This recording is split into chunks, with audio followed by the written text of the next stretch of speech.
Jean-François Muguet est devenu maire de la Souterraine en août 2008.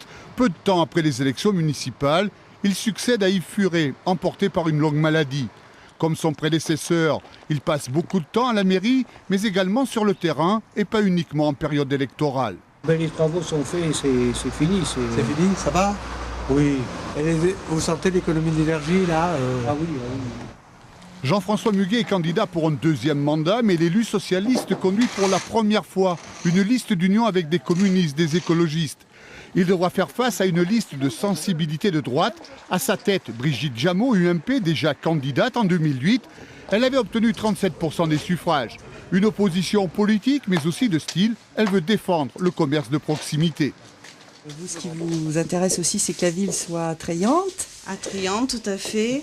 Et puis que tout soit fait pour que le commerce de centre-ville fonctionne et se développe. Oui, se meurt pas. L'économie est au cœur de la campagne. La situation d'Altia, avec son flot d'incertitudes, s'invite au débat. Sur ce terrain du développement économique, une pépinière d'entreprise a été créée dans les anciens locaux de l'usine textile Vetsout.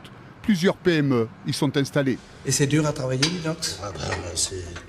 Qu'est-ce qui le rend étanche? C'est le joint que tu as autour de ce qui existe. Il faut mieux avoir des petites entreprises avec une dizaine d'emplois plutôt que d'en avoir une avec 331 emplois comme Altia en ce moment. Mais il faut mieux en avoir 10 de 10 emplois qu'une de 330. Je peux vous dire que c'est plus facile à gérer pour un maire ou un président de la petite commune. La Souterraine a de tout temps été le deuxième pôle économique de la Creuse. Depuis plusieurs années, à l'intersection de la RN 145 et de l'autoroute A20, est implanté le parc d'activités de la Croisière. Il y travaille une centaine de personnes. Brigitte Jameau souhaite un raccordement avec l'A20. La zone en elle-même, elle est pas mal. Mais le problème de la zone, c'est le problème de son accès. Les atouts et les outils pour un essor économique sont en place.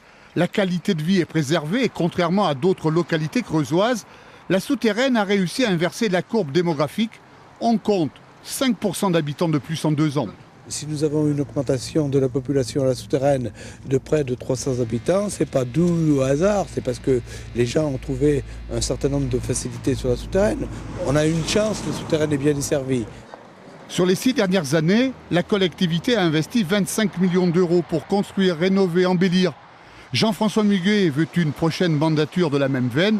L'opposante souhaite une alternance. On n'a pas forcément la même vision des choses sur le développement économique, sur la priorité pour certains services à la population et surtout sur la manière, on va dire, de faire vivre la démocratie.